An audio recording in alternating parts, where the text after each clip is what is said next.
Well, earlier I spoke to the Georgian president, Salome Zurabishvili. I started by asking her what happens next if the government overrules her veto of their foreign influence bill.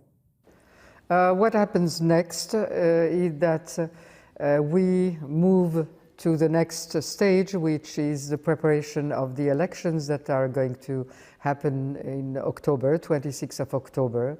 And that should be the place where beyond the streets and beyond the protests, the Georgian population will express its will and determination, whether they want this European future with the reforms that we expected to push forward according to the recommendations of the European Union, or whether they want something else and are ready to go along with this type of laws that are obstacles to our path towards the European Union. Do you have any confidence that those elections that you're laying such store by will be fair? Well, I cannot assure that there will be no use of administrative resources. This country is very used to governments using those resources. But the other experience of this country is that when there is mobilization of the population, high participation and clear choice, then it's very difficult to rig the elections to a point of changing the outcome. And that's what is in the process of happening, because we see now for 37 days the mobilization of the population in very high numbers, including the younger segment of the population, and that's 500,000. And that's very important because this is a very free segment of our population. And do you expect those protests to continue now? You know, especially the young people you talk about, they're going to redouble their efforts to oppose the government, do you think? When and how these protests will continue and how long is not for me to decide. But clearly we have to reorient the energies and the mobilization for an electoral campaign that will be completely focused on preserving our European choice and our European chance. We're focused on this particular bill, but there is also changes to the tax code that have been made. And I wonder if you think that the government's ulterior motive is to make Georgia a sort of haven for the Russian oligarchs. Do you think that's the game here?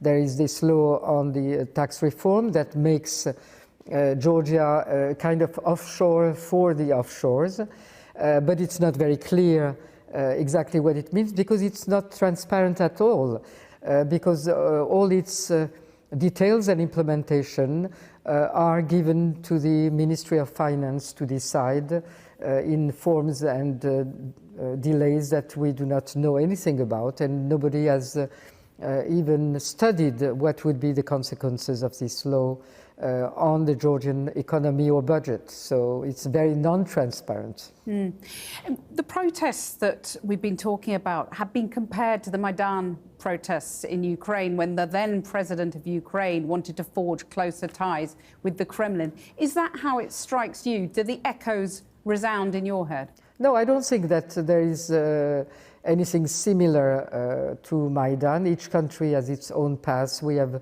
had our Maidans earlier when we had different revolutions in the country.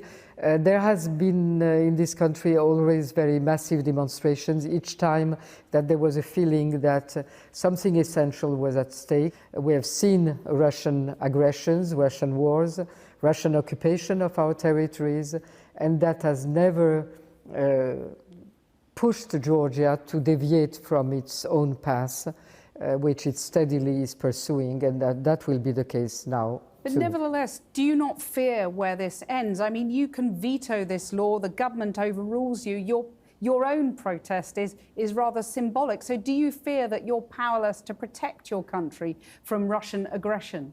Well, that is not, the Russian law is not a Russian aggression.